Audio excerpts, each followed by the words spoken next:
не я виноват в том, что Катя Андреева сидит за решеткой.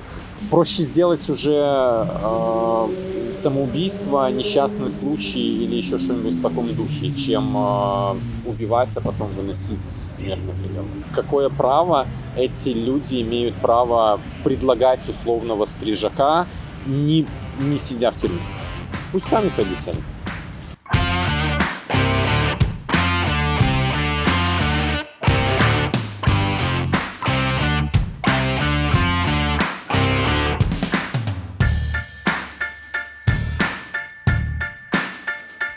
Стали еще больше сажать людей. Когда закончатся эти тюрьмы? Когда мы победим. Власть понимает, что она не в состоянии контролировать людей, и поэтому ей нужно заставлять людей бояться. А единственным способом заставлять людей бояться – это сажать тех, кто рядом с этими людьми. Я не думаю, что посадят 200-300 тысяч, которые вышли на марш, просто потому, что у нас не хватит тюрем. И мы должны соотносить это с технической возможностью судов. Но, например, я смотрю, что по другим категориям дел начали выносить более легкие приговоры. И мне кажется, что это как раз-таки потому, что судебная система и система следствия сейчас настроена на репрессии в отношении политических. Они не хотят забивать тюрьмы обыкновенными бандитами, просто потому что места в тюрьмах нужны для того, чтобы сажать политических. Мое субъективное ощущение, что реальным бандитам стали давать меньше, и реальные бандиты реже попадают в СИЗО. Вы наверняка слышали вот эту прекрасную, невероятную теорию про то, что нужно обменивать политзаключенных на каких-то важных людей в эмиграции. Я считаю, что с террористами вести переговоры бессмысленно. Я всегда сторонник того, что если кто-то в заложниках, мы должны разговаривать с террористами в надежде этих людей освободить, но платить террористам — это значит подвергать еще большее количество людей в опасность того, что они могут быть посажены. И где гарантия, что если мы выкупим одного, двух, трех, 5, 10, где гарантия того, что на следующий день другие 10 человек не попадут в тюрьму? Есть люди, которые считают, что все же нужно отправить условного стрижака в Минск, и таким образом получится вытащить хотя бы кого-то.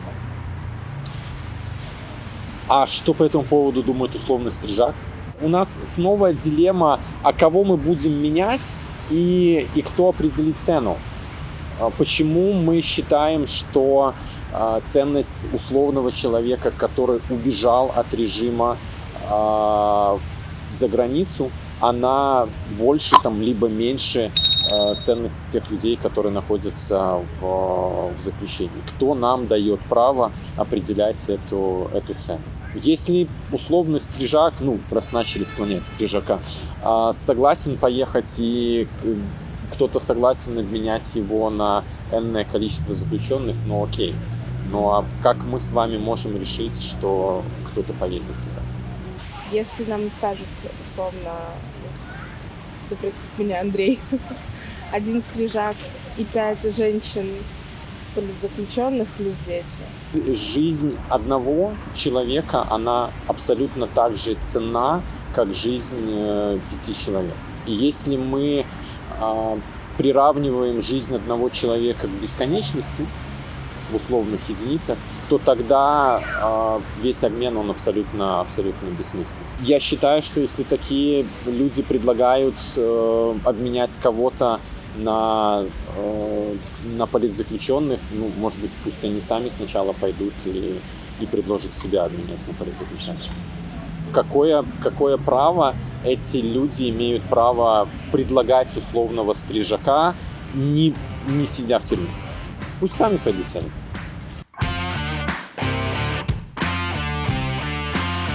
Я слышала шутку у какого-то стендап-комика человека о том, что, по сути, адвокаты — это сейчас аниматоры. В каждой шутке есть доля правды. В этой шутке тоже, наверное, есть доля правды. От адвокатов мало что на сегодняшний день зависит. И поэтому, да, они могут прийти в суд, они могут приводить аргументы, приводить доказательства. И с тем же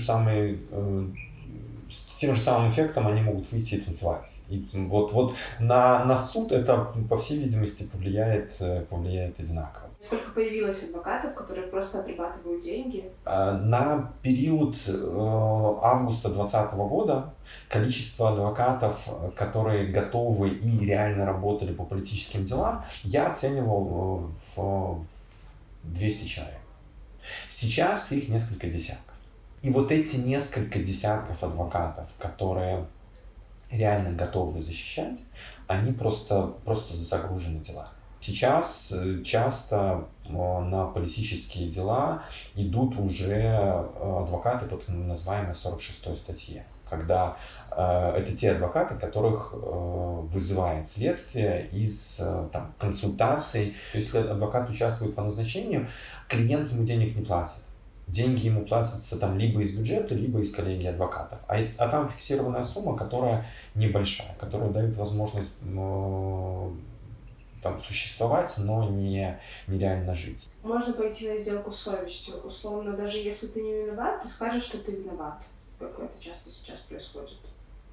Да, это часто происходит, и иногда это происходит под влиянием адвоката. Мы знаем, что есть адвокаты, которые сотрудничают с силовыми структурами. Сотрудничают именно как сотрудничают. И мы знаем, что по некоторым, в том числе достаточно известным кейсам, к задержанным попадали именно эти адвокаты.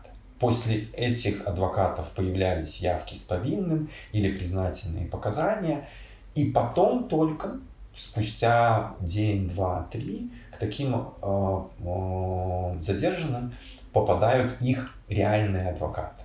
И вот тогда уже сделать что-то сложно. Как это происходит? Адвокат приходит долбиться в СК, говорит: пустите, пожалуйста, у меня там человечек. Да, а СК говорит: у нас такого человечека нету. У нас же бывают ситуации, вы знаете про эти ситуации, когда адвокаты, клиенты не могут найти 3 дня. А в этот момент этот орган, который завел дело, приглашает конкретного адвоката. И этот адвокат приходит, и с этим адвокатом происходит следственное действие. Как вы думаете, сколько им за такую работу платят? Я не думаю, что это большие деньги. Есть теория, что этот закон про смертную казнь подготовили специально под дело рельсовых партизан. Я допускаю. Вроде как. Обратную силу закон у нас не имеет. И поэтому преступление совершено до того, как появился закон, и, соответственно, применить его вроде бы тоже нельзя. Но сколько раз мы уже видели, что в этой стране иногда не до законов, поэтому, к сожалению, отрицать того, что рельсовые партизаны не пойдут по этому закону, мы не можем. Что с этими людьми происходит в тюрьме, никто не знает. Может ли быть такая история, что закон уже в целом есть, их могут убить в ближайшее время или уже убили, в общем, до суда, а потом, собственно, произвести суд, вынести приговор и сказать, что, приговор приведен в действие? Я надеюсь, что Беларусь еще не опустилась до такой ступени, чтобы убивать людей до суда. Есть такая история, что адвокатами государства становятся бывшие силовики. Это проблема. Я бы не рекомендовал своим друзьям, знакомым, коллегам, еще кому-то брать адвокатов из тех, которые пришли в 2021 году, в 2022 году, сейчас. Это снова не означает, что все они плохие, но лично у меня есть определенный скептицизм по отношению к этим адвокатам. Потому что я прекрасно понимаю, что сейчас в адвокатуру попадают те, кто проходит через фильтр Министерства юстиции. То есть если Министерство юстиции не утвердило этого адвоката, он в адвокатуру не попадет. У нас есть несколько случаев, когда приходит в консультацию новый адвокат, в консультации условно есть там чатик какой-нибудь, где адвокаты общаются, и потом оказывается, что информация из этого чатика куда-то сливается. То есть, раньше вроде бы не сливалась, а после того, как появился новый адвокат, информация начала сливаться. Адвокат — это, по сути, единственный человек, который общается с заключенным. И он может давать ему советы. И как будто бы заключенный может ему доверять. Всегда, когда мы первый раз встречаемся с клиентом, которого задержали, и когда мы впервые слышим эту историю от клиента, мы всегда с клиентом пытаемся занять позицию, признавать вину или не признавать вину. Есть у нас категория адвокатов, которые занимают совсем другую позицию. Они занимают позицию, направленную на смягчение наказания. И они скорее скажут: давай-ка мы сейчас быстренько признаем вину, потому что все равно раз тебя уже задержали, значит, на тебя уже есть достаточно доказательств. Все равно, раз они тебя задержали, дело дойдет до суда и тебя приговорят. Поэтому давай-ка сейчас начнем сотрудничать со следствием, признаем вину. Еще находясь в Беларуси, тогда, когда я был адвокатом, мне посчастливилось, наверное, поработать в одном деле с двумя такими адвокатами. Мы встретились с клиентом, и у нас было там каких-то 15 минут возможность поговорить с клиентом. Я спрашиваю у клиента, что произошло, какие показания он уже успел дать, что мы можем представить в его защиту. А мне вот те адвокаты, которые пришли, говорят: Сергей, ты подожди, мы сейчас про другое спросим. У тебя дети есть? У тебя, может быть, инвалидность есть? Может быть, мы сможем какую-то рекомендацию с места твоей работы, дай нам контакты, к кому обратиться. Может быть, ты занимался какой-то благотворительностью. И они сразу начинают работать на поиск смягчающих обстоятельств. То, что он виновен, у них в глазах уже сомнений никаких нету. Они на сторону защиты виновен, не виновен, не работают. Те, кто приходит в адвокатуру сейчас из судов, прокуратуры, следственных органов и так далее, с большой долей вероятности будут вести себя именно таким образом. Даже просто, скорее всего, у них на подкорке записана такая модель поведения. То есть это люди, у которых такая система головного мозга? У них подход к защите совсем другой. Мы уже в той ситуации, когда человека могут покалечить, убить в тюрьме, и мы об этом не узнаем, по крайней мере, не сразу. Я думаю, что да. Здесь, знаете, очень ярким примером является кейс моего коллеги Андрея Мочалова, который рассказал, что его клиентку Ольгу Златарь избивали, и за это получил дисциплинарное производство. И после кейса Андрея я думаю, что остальные адвокаты 100-500 раз подумают, разглашать ли им публично и доносить ли до родственников информацию о том, что к его клиенту применяли меры физического воздействия. Очень многие адвокаты лишились лицензии. Что с ними происходит? Ничего хорошего. Им сложно устроиться на работу. их зачастую не будут брать на работу. Некоторые адвокаты уезжают из Беларуси, и им сложно адаптироваться в новых условиях, сложно найти себя за границей. Я знаю несколько адвокатов, которые уехали в Россию и пытаются практиковать там, недовольны, но работают.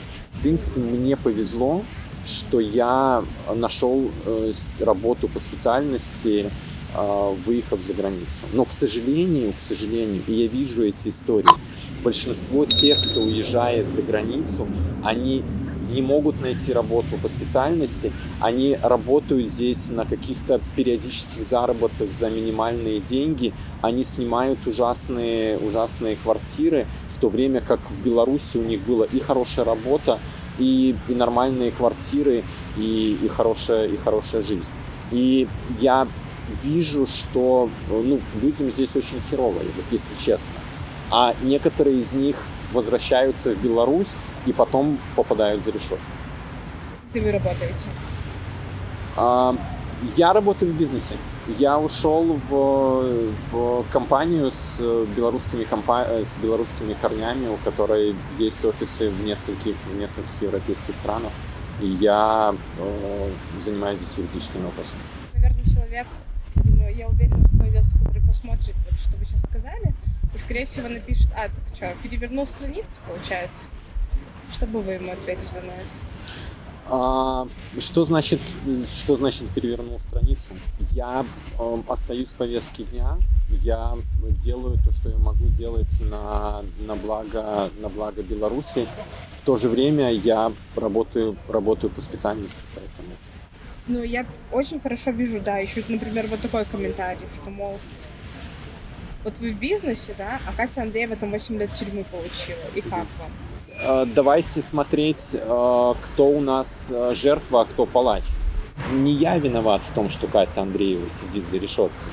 Собственно, в том, что Катя Андреева сидит за решеткой, виноват режим. И, скажем так, я работаю здесь в Польше, мне повезло, что я работаю по специальности, но, поверьте, вот если мне завтра предложат вернуться в Беларусь и работать полноценно и безопасно в Беларуси, я сразу же соберу чемодан и перееду. То есть все не так красиво, как кому-то может показаться.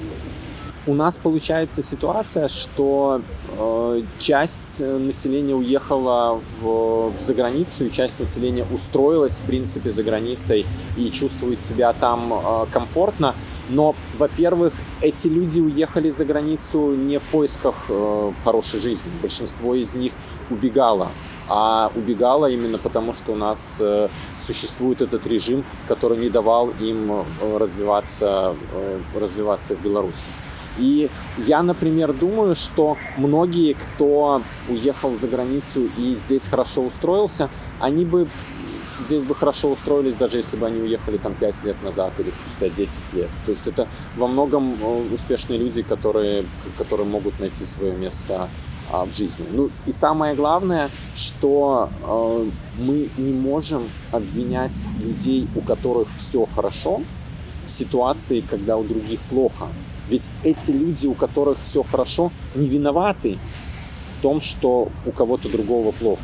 У нас виноваты абсолютно конкретные люди и абсолютно конкретный режим.